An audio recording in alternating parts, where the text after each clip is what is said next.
Okay, so if you can hear me, I think you can. Yes. Perfect. Yes.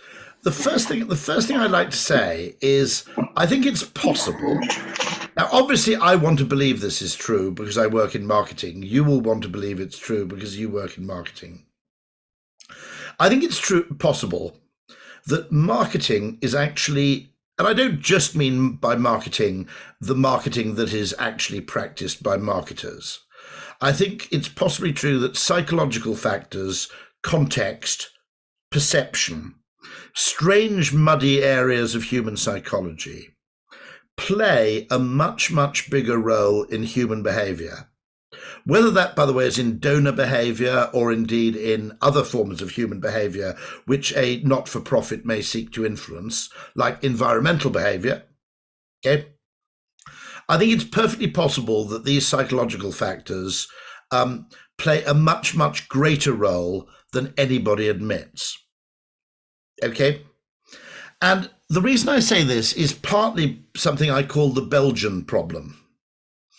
Now, the Belgian problem is, I don't know if you have this joke in your own country, but it was always a joke in Britain that there were no famous Belgians. Now, in fact, there were a lot of famous Belgians, but they either were assumed to be French, Jacques Brel, for example, or Hergé, who created Tintin. If you're a famous Belgian, you were either a great artist, in which case you were called Flemish, not Belgian, or if you became famous in the kind of 19th or 20th century, people just tended to assume you were French. It was quite likely that you moved to France, as many of the artists and writers did. Rimbaud, I think, was Belgian as well, if I'm right. And the problem with marketing is that when marketing succeeds, nobody calls it marketing anymore.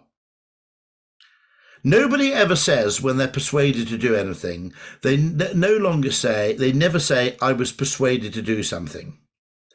They ignore the role that marketing has played in their behavior, and they reverse engineer a thought process for themselves, which ends with the sentence, I decided to. And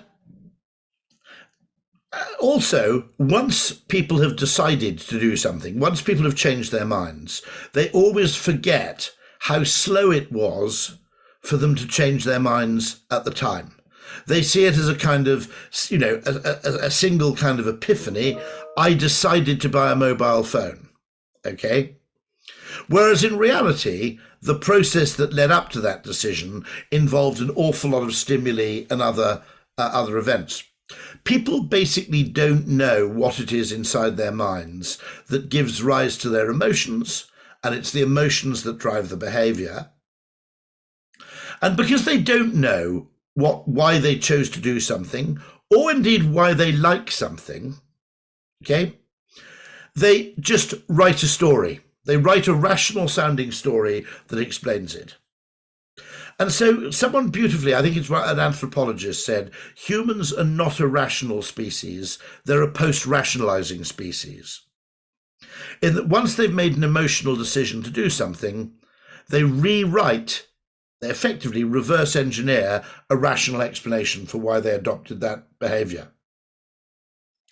Now, this is, to any of you who are under the age of about 35, this is even 40.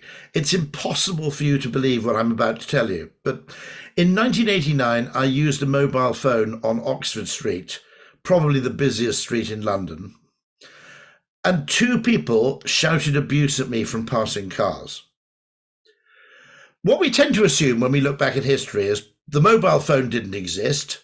Then people invented the mobile phone, and people immediately said, gosh, that's much better than my landline phone because I can carry it about, so I'll go and buy one of those. It didn't happen like that at all. There was a 15-year period where only rich people had mobile phones. The people who had mobile phones tended to be abused by people who didn't have a mobile phone. If you used a mobile phone on a bus, it was actually significantly embarrassing. Okay?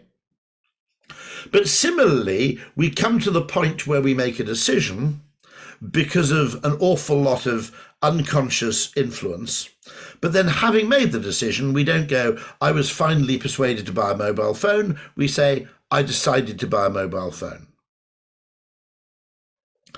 And we do this, well, it's not entirely clear why we do.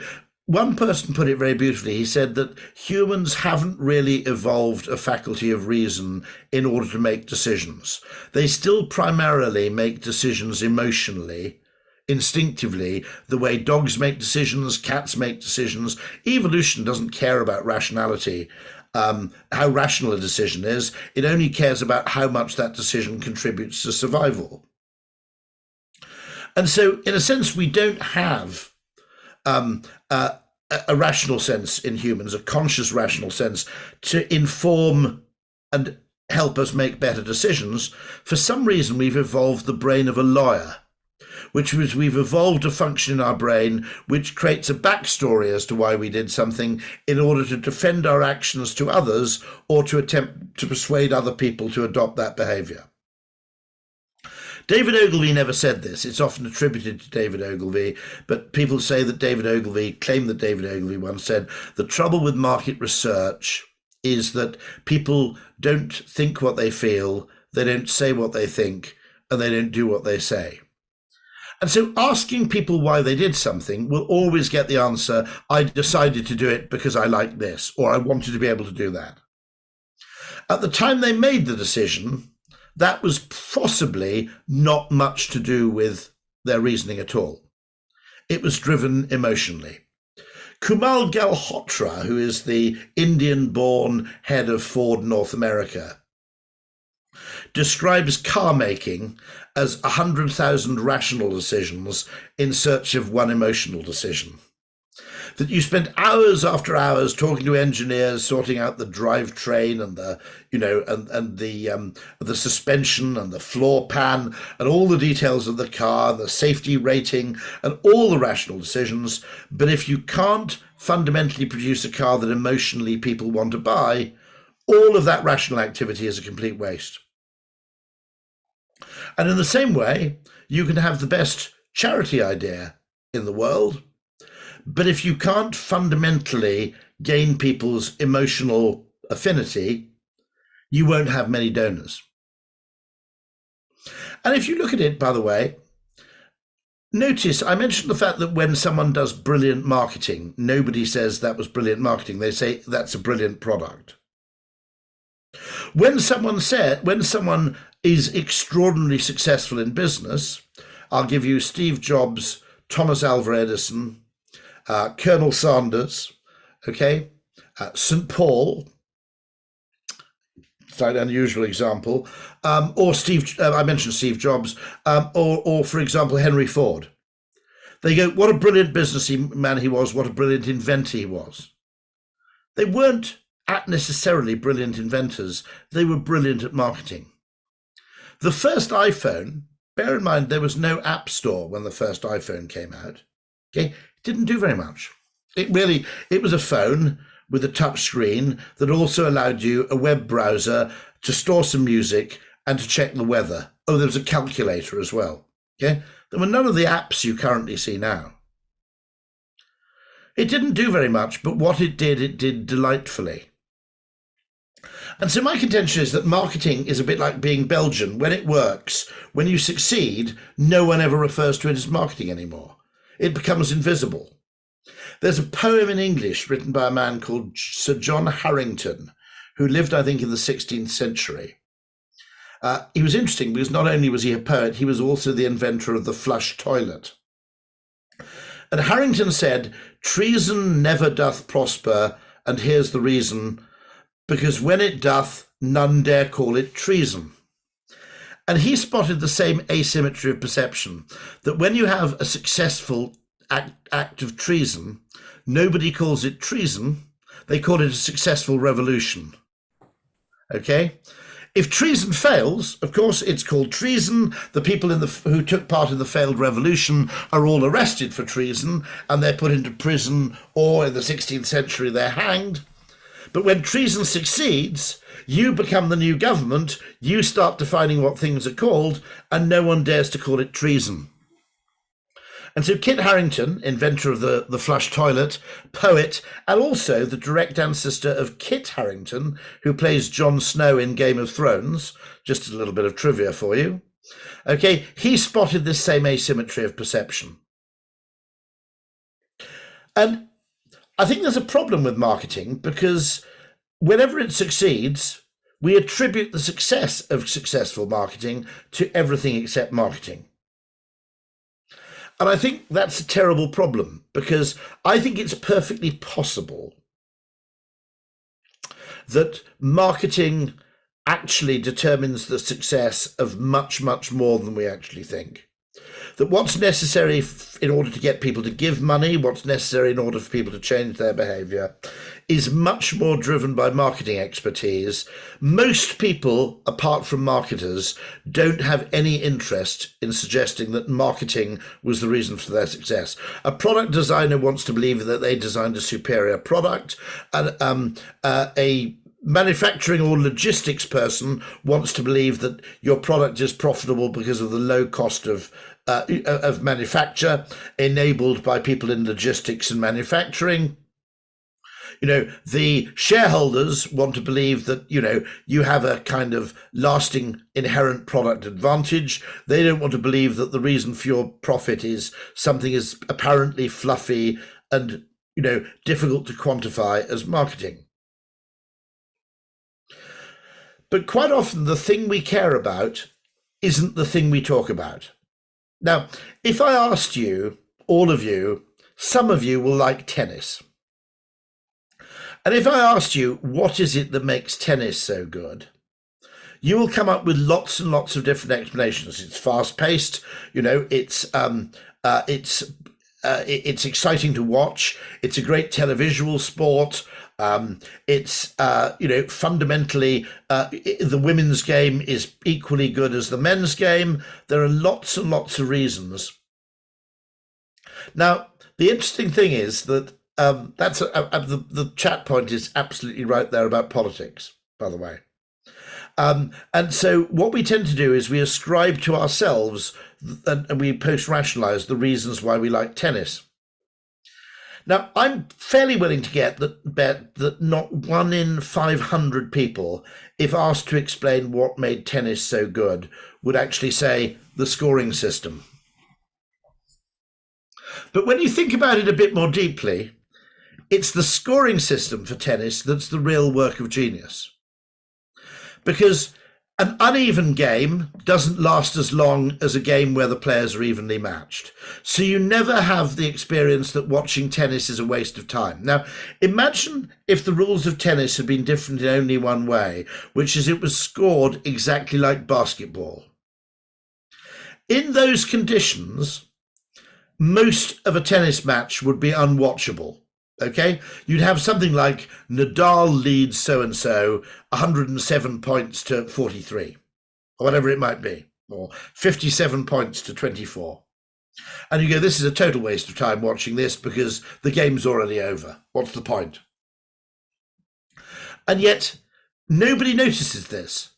Nobody notices the fact that the clever thing about the rules of tennis is that the losing player is still always in with a chance, because he still has a route to get back to win.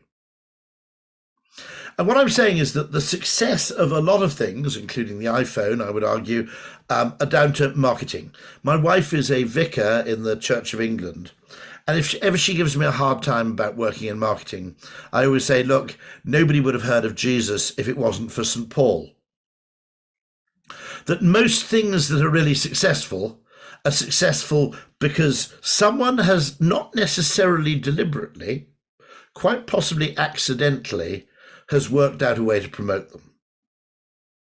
Okay? And I think that's really, really important. I think there are brilliant ideas which fail to sell, not because the technology's not there, not because the pricing's not right, but because nobody's worked out fundamentally how to present them to us in a way or in a context or a location or a mood or a story that makes them sufficiently attractive. Now, let me give you one example of this. For example, solar power. It drives me practically insane that most solar power that's bought by domestic customers involves going to a solar panel provider and paying, let's say, 25,000 euros to have the roof of your house covered in solar panels. Okay? Some people will do that. Some people have done it. Okay? Now, from a psychological point of view, it's a terrible way to sell solar power, because if there's one thing we instinctively hate doing as human beings, it's taking one big upfront risk, writing a cheque for £25,000 to affix panels to the roof of a house, which could structurally damage the house and could lead to disaster. You know, we could spend £25,000 only to find that our electricity provider will not credit us for the surplus energy we're feeding into the grid, for example. Okay? Now, in the same way, if you could buy solar panels one at a time, so you could commit 2,000 euros and you could buy one solar panel and you could see it working, and when you were happy, you could commit a second one. Okay? People will be much, much more comfortable actually prepping their homes and actually upgrading their homes to solar. But we're selling it in the wrong way. It's a brilliant idea, but it's sold in completely the wrong way. Some of you may have discovered recently the air fryer. If anybody's got an air fryer, people who have an air fryer tend to become absolute fanatics for the air fryer. And I always said to Philips, in a way, you've sold that the wrong way. Because you're absolutely right, by the way, it is Robert Cialdini. It's sometimes called the foot in the door syndrome. If you can get people to make a small commitment, they're much more likely to upgrade it to a large commitment.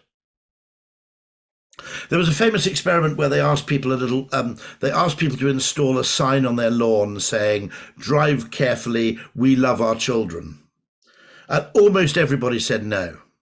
And they went around a different group of houses and they said, "Would you display a small card in your window just next to your front door saying, 'Drive carefully, we love our children'?" Or just a very small sign on the lawn. And people said yes. Many people said yes. When they went to those people and then said, "Would you be willing to install a very large sign on the lawn?" An extraordinarily large percentage, far larger than the percentage of people who'd never had a sign before, were perfectly willing to upgrade to the larger sign. And so you're absolutely right. Nobody who's selling solar panels to households has read Robert Cialdini. Because if they did, they'd know that if you can get people to install one solar panel, they'll decide they like it and they'll look for a reason to install a second one. Going from 0 to 12 panels or 20 panels all in one go is just something we psychologically absolutely hate to do. And so I think that's just really, really important, because in many cases, the air fryer, I always said to Philips, the trouble is you've called it a fryer, which it isn't, okay? Now, the kind of people, the point about the air fryer is precisely that it doesn't use any fat, or an absolutely minuscule amount of fat, which you put in just to actually add to the flavor of fried food, to fool your brain into believing it's been fried. I totally recommend Robert Cialdini's book as well. By the way, I think his book Influence is absolutely superb. And I said, the trouble is you've called it a fryer, and people who are health conscious don't really eat fried food. But worse still, when I go into a store, the air fryer is put in the same section as the deep fat fryers, where nobody who's looking to improve their health is going to be looking at deep fat fryers. You've just reached people with the wrong phraseology and you've put it in the wrong place.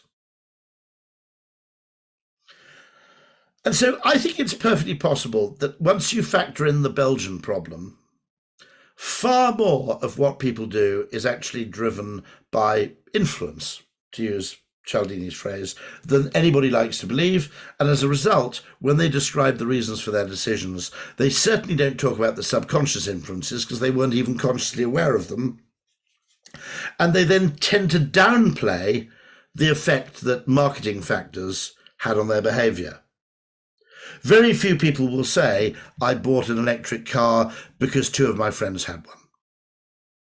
They'll come up with some other reason, which may be about the environment or maybe about cost saving. But actually, the single biggest determinant of whether people will buy an electric car is indeed whether they know other people who already own electric cars. And so I think it's the reason this is so important is because we don't know what it is that people like about products, and we don't know why people buy them. And the reason we don't know is that they themselves don't know, and worse still, they're telling us they're misrepresenting their own reasons anyway when asked. What this means is there's often a huge misdirection of effort.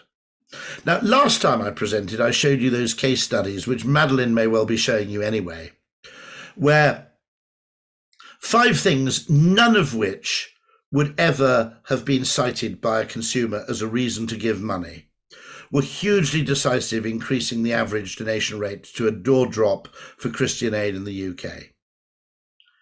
We put the flap of the envelope on the narrow side, not the long side. We thought this made it feel more like an envelope that people would put money in. We increased the weight of the paper stock. We mentioned the fact that the envelope was delivered by hand. In other words, that's the kind of reciprocation bias. If you've been reading your Robert Cialdini, you're going, well, they've gone to the effort of delivering this to my door, so I at least owe them the favour of putting a few pounds in the envelope. Okay? The things we did fundamentally were never going to be cited by people as a reason why they gave money. They would have said, no, there's been an earthquake in Haiti and I desperately wanted to help out the children. And yet for, probably 20-25% of the people, it was actually the reason they gave rather than not giving was simply because of some unconscious factor, the quality of the paper being higher. Now, what always happens in charity fundraising is that the first pressure will be to make the pack as cheap as you possibly can. Now, it's very difficult to rationally argue that cheaper paper leads to lower donations, but actually it does. What was really interesting about when we made the paper more expensive is that the number of donations over £100 went up really, really significantly. I think that's right. Madeline will present the final figures to you. It's unconscious. It seems irrational. It's inefficient. Theoretically, you should simply get the message about the Haiti earthquake appeal to the doors of the people as inexpensive as you possibly can, because the paper you use or the mode of delivery or where the flap in the envelope goes should have no material effect on how much people give. Doesn't work like that. The unconscious effects are highly significant. They're decisive in many cases. What's also exciting about those unconscious benefits is that next year we can combine all 3 of them. We can have higher quality paper, hand delivered, and with the flap at the narrow side of the envelope. And what we hope is that we'll get at least more than 14% and that the effects may actually compound. Now, the trouble is, it always feels wrong to do that. People always feel perfectly worthy and virtuous improving a product. They don't necessarily feel the same sense of worth or status improving the perception of a product by changing what are effectively subconscious cues in the actual way the product's presented. But here's the really important thing, I think. If we look at the fundraising sector, there's a slight problem because every 5 to 10 years, the fundraising sector seems to have a really, really big idea. And very quickly, that big idea gets copied by everybody else. I remember about 15 years ago, the big idea in Britain was you enclose a small pen with the envelope. Simply putting a pen into the direct mail envelope had a fairly significant increase, I think both on the number of donors, but also possibly on the amount. Another big idea, which happened around the same time, was asking for a very small, modest monthly donation by direct debit or standing order or regular bank payment, rather than asking for one big one-off donation. Okay? And those were, again, it's a bit like my mobile phone story. I was fundraising in 1990, and I said, why don't we try asking for a really small amount of money, but getting a recurring donation from lots and lots of people, rather than trying to get a few people to give 50, 100, 500 pounds. And that was regarded in 1990 as a really weird suggestion. Nobody tested it.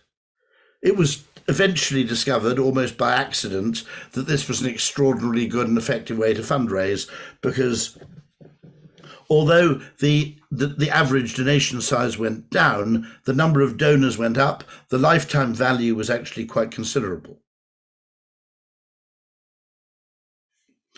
Now, the problem is, the opportunity is, what if we could discover one of those really important things every 2 years rather than every 10 years?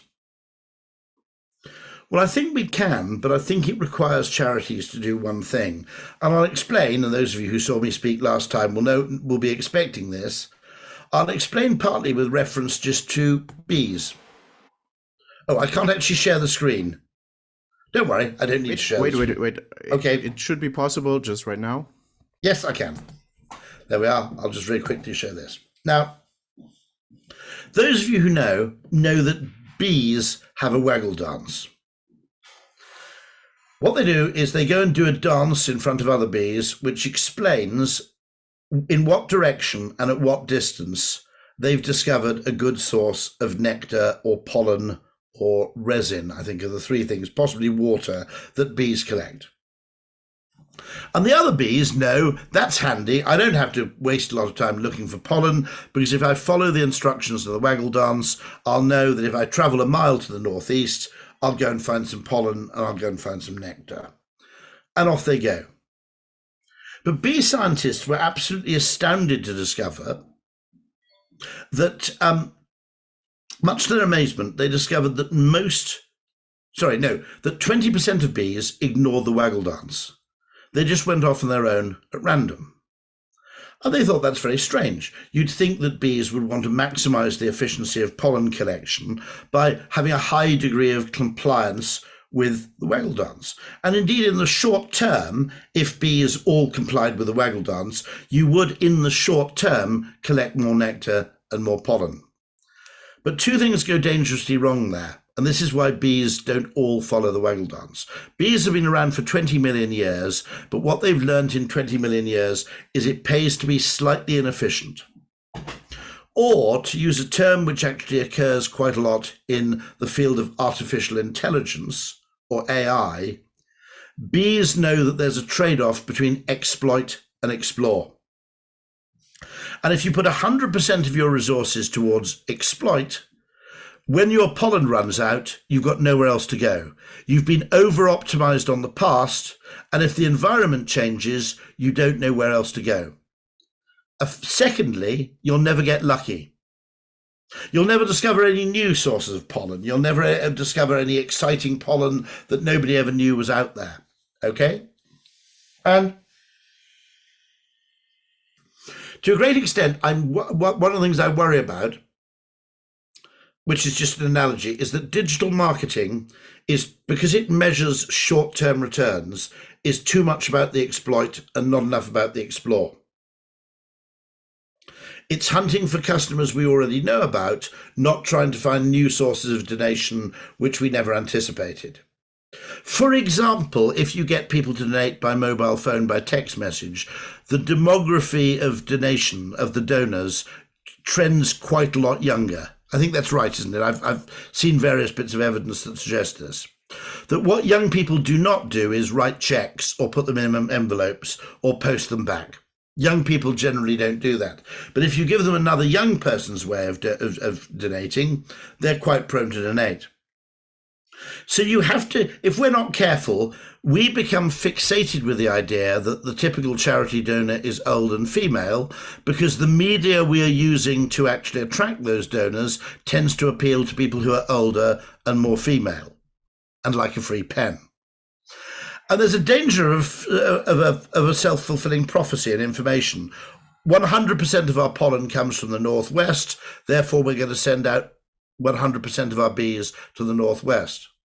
But if you don't know about the bigger pollen field that's to the southeast, that's a terrible mistake. And bees know they have to continually explore. Now, this system only works if, and it's really important, okay, the exploring bees share their discoveries with the exploiting bees. In other words, if they keep their new supply of pollen to themselves, what the explorer bees are doing isn't very valuable. If they do a waggle dance of their own, on the other hand, what they're doing is hugely valuable. The second thing that needs to happen is that the waggle dance obeying bees have to listen to new sources of information. They have to be prepared to listen to new discoveries. And so over time, in a complex system, the reason you have those random explorer bees is to prevent you from getting trapped in a local maximum. Preaching to the choir, always selling to your existing customers, always looking for pollen where there was pollen to be found before, over-optimizing yourself on the past. Okay, remember, all big data comes from the same place. It comes from the past. So the exploring bees have to be prepared to share their information and their discoveries with the obedient bees, and the obedient bees have to be prepared to listen. Now, there is a short-term cost to exploration. If you only measure short-term income, anything you do which involves testing will probably, unless you're lucky, look less efficient than everything you do that exploits tests that you've already performed. Okay, so explore always looks like an inefficiency to people who think you should be doing 100% exploit. The problem with 100% exploit is that sooner or later you starve to death. You get trapped in a local maximum, your known sources of pollen dry up, you spent, a long period of time without trying to find out where else there are flowers coming into bloom, which have pollen available for collection, and as a result, by being over-optimized on what you used to be, not on what you could be, you effectively hit bankruptcy. And that's really, really important, because I think in the charity market, is anybody going to experiment to the extent of 20, 30, 40% of their budget? Well, maybe. But there's another way you could do it, which is if you established a charitable fundraising consortium, and with non-directly competitive entities, you're allowed to share information about what worked. What worked in converting people to donations? What worked in getting customer loyalty? What worked in getting customer retention? Now, I think the time has come for charities. After all, they're not absolutely competitive one with another. An environmental charity, yes, in theory, is in competition with an animal welfare charity. But both of them ultimately want both to succeed. It's not a zero-sum game. And so I think one of the most important things we could and should and must do is create a central exploratory fund in which lots and lots of different not-for-profits pool tiny amounts of money just to perform better and more eccentric experiments. And that's what I'd very much like to see. I see that as just a really, really important thing. Now I'm going to move to a final topic, which I think is also important, which is not about fundraising. It's about consumer behavior. And my argument here is what happens. I'll just skip back. Whoops, I've stopped sharing. No problem at all. I'll start sharing again.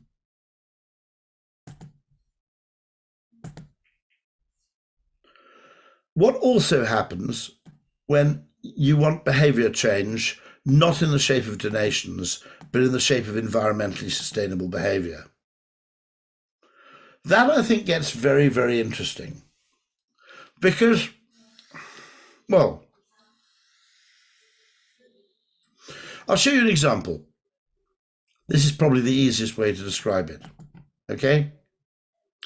It would help the environment quite significantly if more people put on their washing machines, their tumble dryers, their dishwashers, okay, late at night. Because late at night, your tumble dryer, your washing machine is perhaps nuclear powered if you live in France. It might be powered entirely by sustainable electricity being delivered at that time. If you live in Denmark, for example, it might be delivered by a mixture of cleaner gas power and sustainable energy if you're doing it in the UK.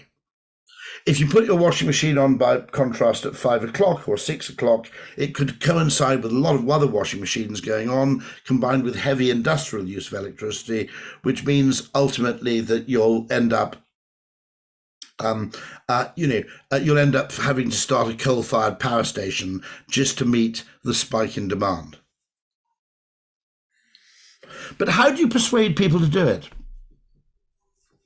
Well, here's where I have an interesting idea. An economist would say you use the price mechanism. You make it much more expensive to use electricity during the day than it is at night. And that would work in a way. You could use legislation. That's what a politician would do. You make it illegal to put on your washing machine or your tumble dryer before 7:30 in the evening. Okay?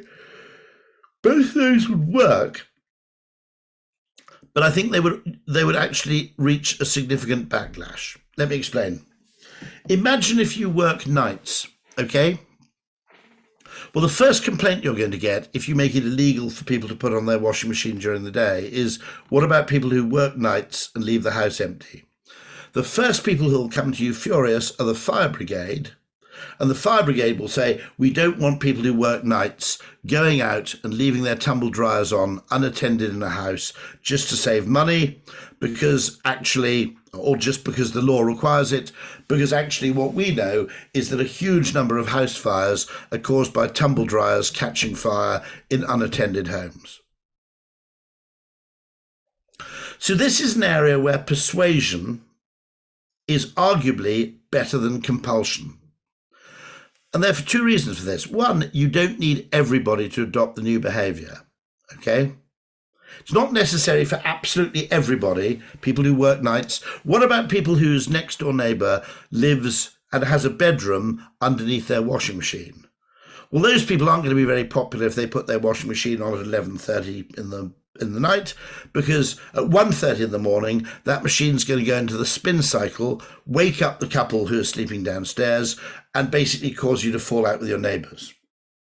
Well, the great thing with persuasion is you don't have to do anything if it's particularly costly for you to do it, by and large. Okay? And so that's where it gets interesting, because here is a case where not everybody can do it. The problem with legislation and the problem with using legal mechanisms or financial incentives is that a lot of people will break the rule. When a lot of people willfully break the rule and explain why they've broken it, it doesn't allow me to take my iPhone into the shop, for example. What actually happens right then is very simple. The shopkeeper, essentially what can happen is that you can change fundamentally a kind of interesting thing where what happens, the great thing with persuasion is if you have a good reason not to be persuaded, you don't have to change your behavior. There's a second thing that's really important, which is that you don't need everybody to adopt the new behavior in order to achieve success.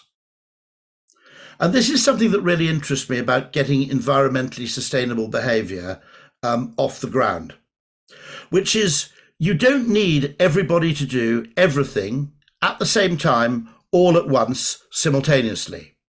You just need some people to do everything all of the time.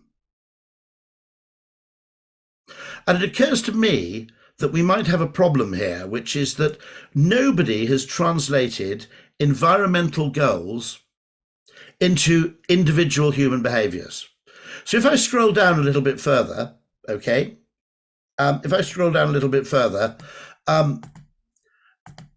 this is Caroline Lucas. She's the head of the Green Party in the UK. She was the Green MP for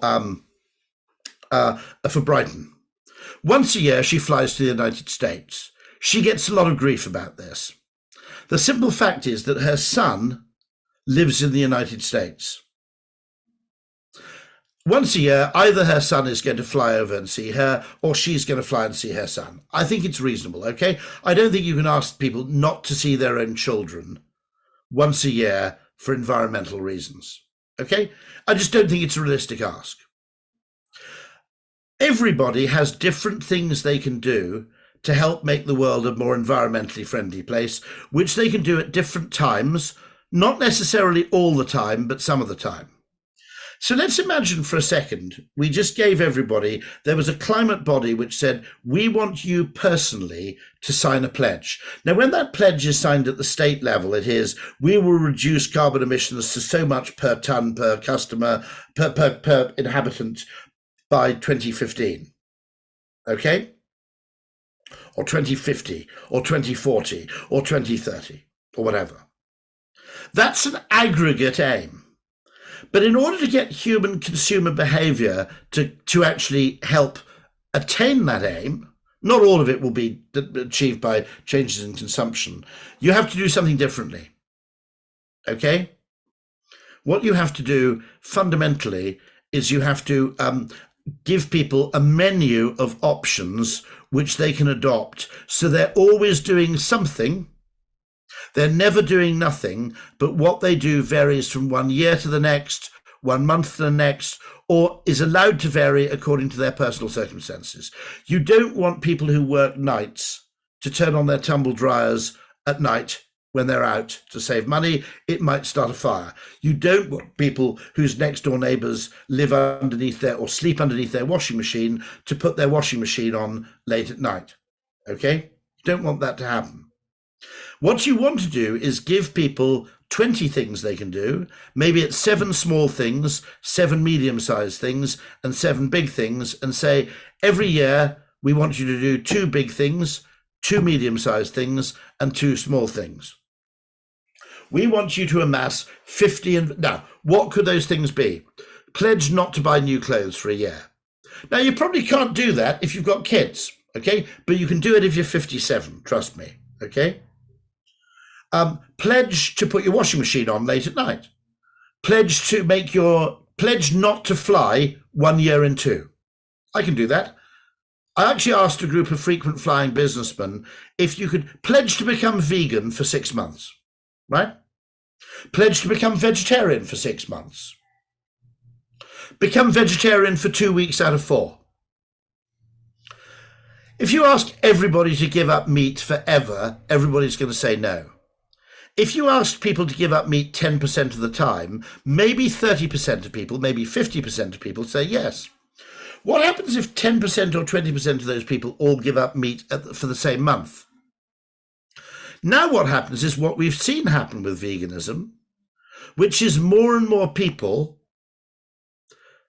become vegan, and you don't need 100% of the population to become vegan. Let me explain why. Once 10 to 15% of the population are vegan, a few things start happening. Food manufacturers start producing really good vegan food. Restaurants always offer a vegan option alongside the vegetarian option on a menu.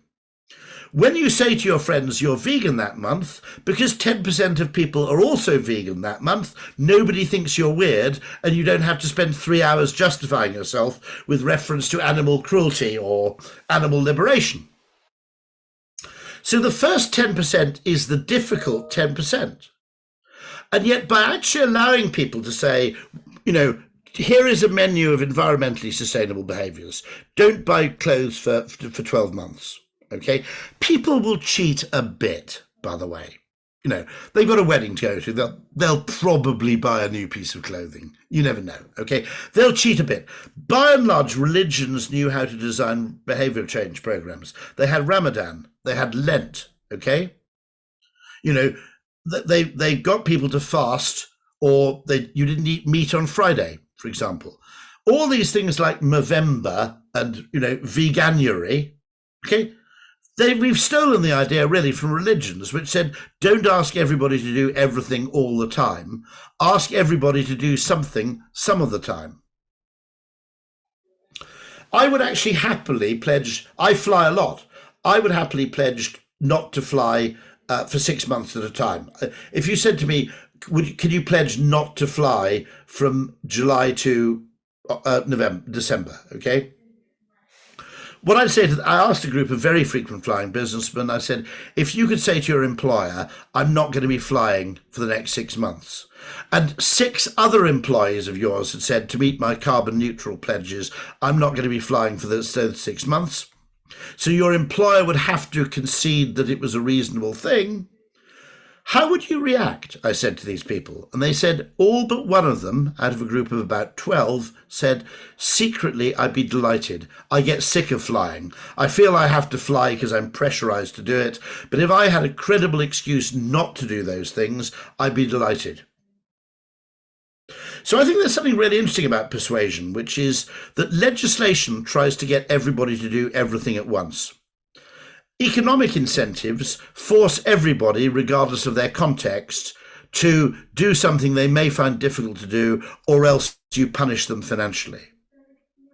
The great thing with persuasion is, one, if you don't need to do everything all at once, you just need people to be doing something all the time, it's a much more effective intervention. And secondly, the great thing with persuasion is if you've got a good reason not to be persuaded, you don't have to go along with it. You suffer no consequences. So here's the really interesting thing. I think that, marketing, I mentioned the solar panels. If only you weren't making people install 10 years worth of solar panels in one go, far more people would have tried it. If you allowed them to put a solar panel in their garden or on their caravan, if you're Dutch, rather than fixing it to the roof, far more people would try it. And in the same way, if we designed behavior change for environmental sustainability around what we knew people could be persuaded to do, rather than simply around blunt legislation, we could achieve progress much, much faster. I think, by the way, in 50 to 60 years' time, most of the population will be either vegan or vegetarian. And I think we'll look back on eating meat, maybe in 100 years' time, as something as kind of weird and unacceptable as we look back on, say, slavery or child labor. Okay? But you won't get there, just as we didn't get to abandoning child labor all at once necessarily. Maybe the way you need to get there is one person at a time. Persuasion allows you to do that. Legislation doesn't. So I think there are 2 roles for marketing for any not-for-profit. It's actually getting people to change their behavior to support you and give you money, but it's also getting people to change their behavior to support you by doing exactly the kind of behaviors you want to see commonplace in the world. So thank you very much indeed. I think the way to do it is to found a foundation which the charities for whom it tests are chosen at random, perhaps in proportion to how much they pay in, okay? But what annoys me about advertising agencies is they always try and solve problems at the brand level, and some things need to be solved at the category level. One thing that's hugely successful, I suspect, okay, as a fundraising tool, it's the absolute, all of fundraising was we'll get a few people to give us a lot of money. Now, what technology makes possible is we'll get a lot of people to give us a tiny amount of money. Now, I don't know what McDonald's raises. I can go and find out from that business where when you order a McDonald's on screen, you can just give an extra 20p to the charity. Okay? But my hunch is if you multiply it by by 1 billion burgers sold, you don't need very many people to do that, to raise an enormous amount of money. And so I think we need to discover, and actually, of course, if we can do it at scale, we can go and talk to a bank and say, we have 100 charities who would like you to be able to install a system where you can just give an extra £1 when you withdraw cash, or when you pay contactlessly, that gives you a penny. Okay. But the answer would be for a percentage of marketing budgets to fund a foundation that effectively funded rogue bee experiments, so that rather than having 20% of your budget going towards experimentation, it would only have to be about 5%. Just to follow up, just for the context of you, we are like a Liberal Communicators Network, so it's a network of communicators, and they are sharing like their best practices already. Yeah, exactly. So we are aiming for something like this. But in the end, even if we want to I mean, I'll be explore and honest. we look at If I'm the marketing director of a charity, I'm not going to put 10% into an experiment which might fail completely. Okay, but actually, if you're a network of charities and it costs, and so what you're the experiment that fails completely is not 10% of their entire budget; it's 0.5 because you've got 20 people all participating. Then I think your risk tolerance and your in other words your bravery is going to increase commensurately. So you could create literally, and it could be quite fun because what you could do is you could crowdsource the ideas that everybody wanted to try but has always been too frightened to try. Yeah, And then you could kind of crowdsource the best ideas from the network. You'd crowdfund the experiment. And then if it worked, you're all the beneficiaries. If it doesn't work, no one gets into any trouble. Yeah, I mean that's actually like a very nice idea for what we can do as a follow-up, like to do this experiment. I bet every single person on screen has thought, I was there working on charity fundraising in the late 80s, early 90s. And I said, why are we happy with this 1% response rate? Why don't we go for a 20% response rate where the average donation is much smaller, but on the other hand, it's a recurring donation? Because I thought if you asked for a very specific amount, that if I asked you for €50 or €100, it's very easy for you to say, well, come on, I'm not that keen on you. I don't care that much about this particular charitable cause. But if you ask for £3, there's a bit of me. Suddenly something else happens, which is what kind of person doesn't give £3 to help somebody out? Now obviously the cost of postage, etc., before the direct debit or the standing order came in, the cost of postage made that not a very economical thing to do. But suddenly with the direct debit, or potentially with email or other electronic forms of communication, the fundamental maths changed. And I think there are there are some really interesting things you could do, for example, which would even if it means the good idea becomes mainstream after 3 years rather than 5, it's still really valuable. Just accelerating the discovery of new ideas, even if these ideas will end up getting discovered anyway, I think it's still worth doing. That's a very, very interesting thing. There is an argument, that says even if the behavior you want them to adopt is slightly trivial, that our attitudes follow our behavior almost as much or more than the other way around. The standard model of human behavior is I change my mind about something, therefore I start doing something different. In reality, a great way to change people's attitude is to change their behavior first. And I've got a perfect example of this from work we did about recycling. Our campaign was called One Bin is Rubbish, because we realized that actually what drives people to recycle is to some extent a very simple contextual element of the architecture of the home. If you've got 2 bins, you'll probably separate out your recyclables from your waste. If you've only got 1 bin, with the best will in the world, even Greta Thunberg, if you locked her in a bloody house with only 1 bin, after about 3 months would go, oh, sod it, and just chuck stuff in, right? Equally, you can put someone... Now, what then happens, by the way, is because you start recycling, you become more environmentally conscious. And I'll be absolutely honest with you, very strange thing happened to me. I will not claim that I bought an electric car purely for environmental reasons, I don't think I did. I bought it because of performance and enjoyment and gadgetry and all the other reasons why we buy a car. But having bought an electric car, the idea of driving a petrol car feels to me slightly disgusting. And so, that actually, people actually change their attitudes to fit in with their behavior almost more than they change their behavior to fit in with their attitudes. So maybe a really good thing to do is to ask for, very token, and it can be something as simple as a pledge, by the way. So the person who always did this was an advertising guy who's worth investigating called James Webb Young.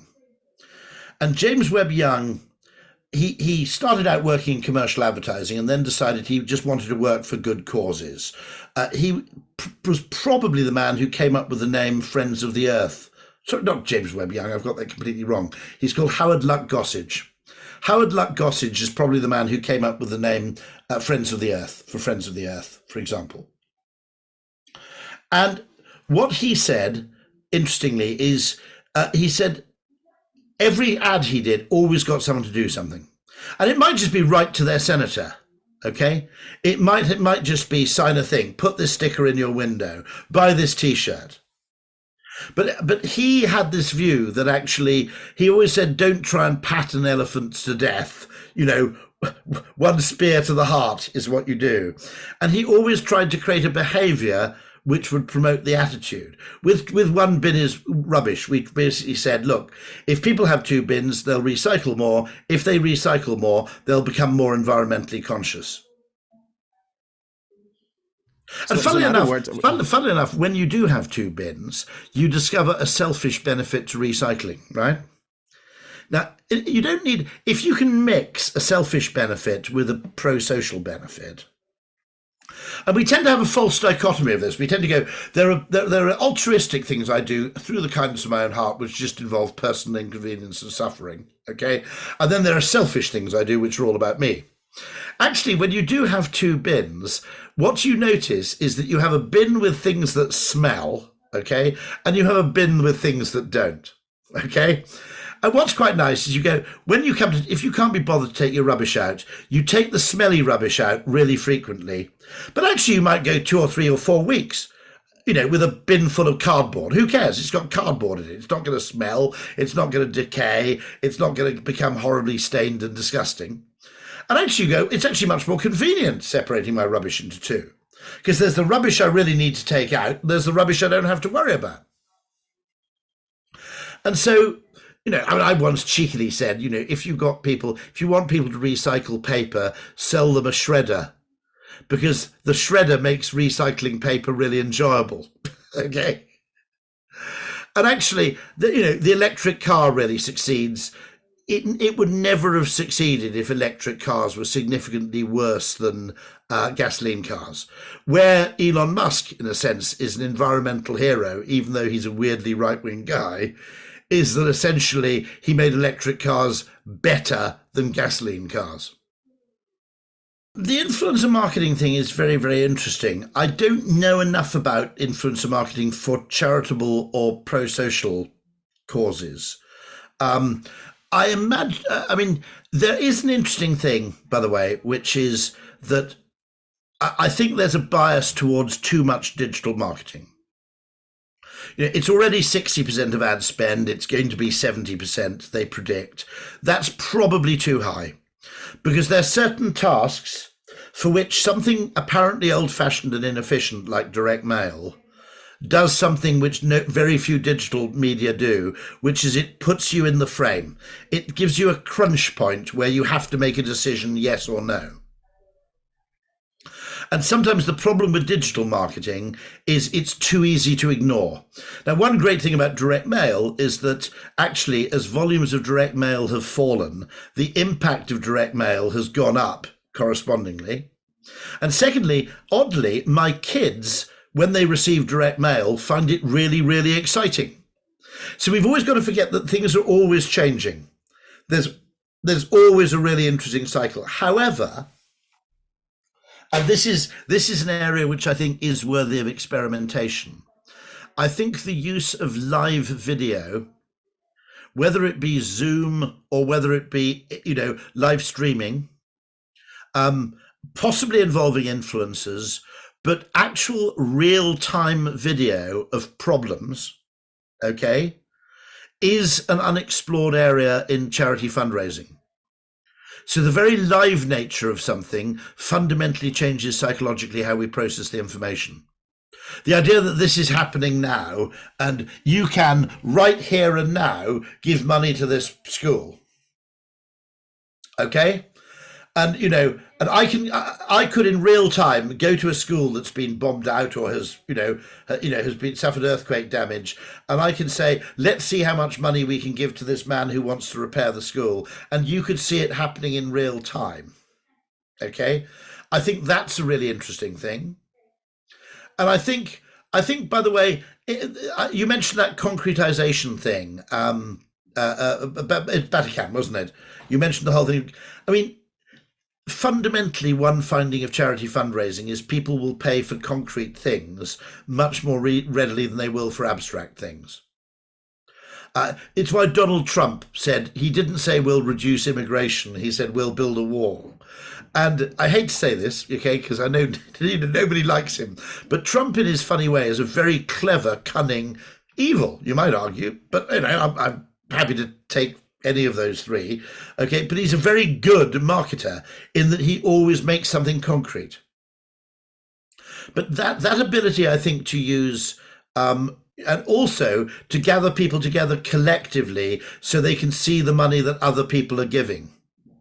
I think there's something in live video which might be really, really potent. This is a huge problem, by the way, because a lot of charities are kind of assessed by the proportion of the money that goes to the cause. And a lot of economists have made this point. It's actually a very, very bad metric.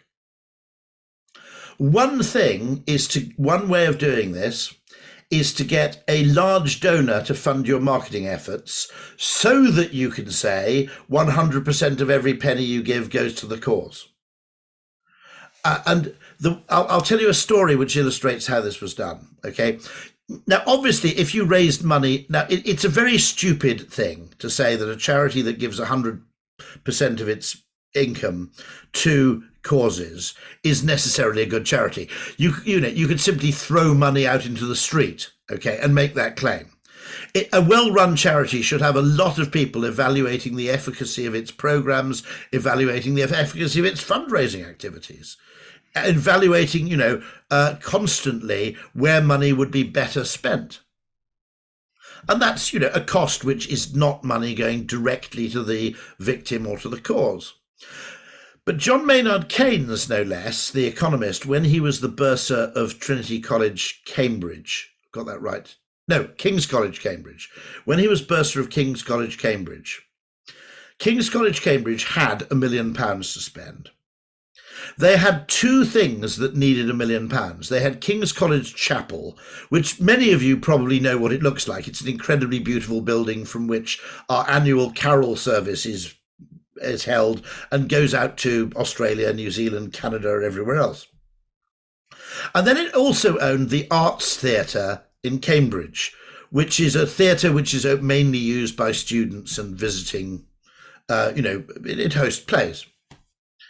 And John Maynard Keynes said, I'm going to do something very simple here. He said, I'm going to give the entirety of the £1 million to the Arts Theatre, and I'm going to give none of the £1 million to the King's College Chapel. And they said, why? We asked you what ratio you'd give, and you said 100% naught. We were waiting for you to come up with a ratio. And he said, no. He said, raising money for the Arts Theatre is almost impossible. Nobody who doesn't live in Cambridge will give any money, and you won't get any American millionaires giving you, $50,000. It's a waste of time, he said. Yes, okay. Unless you live in Cambridge, you're not going to give any money. Why would you care, right? King's College Chapel is a world famous building and a world famous institution. It's really easy for us to raise funds for that. And so maybe the solution is if you find one or two donors and you explain the predicament. Now, I actually gave £1,000 to a charity recently to help them raise more money. And because I gave them £1,000, they raised £6,000, roughly speaking. And I felt great because I'd given them £1,000, but they'd used it to raise £6,000. So I felt much better, okay?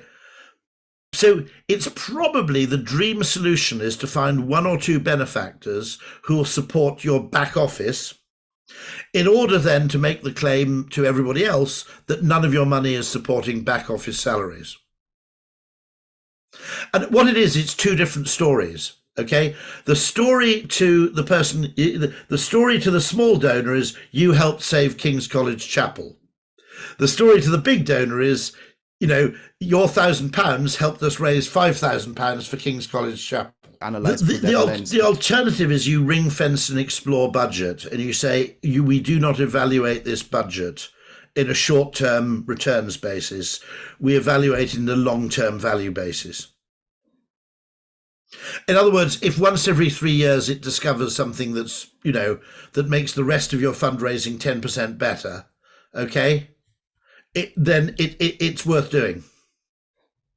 That's certainly the other solution. You either pool resources to explore, or else you actually, the alternative is that you effectively ring fence it and say, when we apply our normal evaluation metrics, these are not used to evaluate it just as a company wouldn't evaluate its R&D department on its monthly profitability.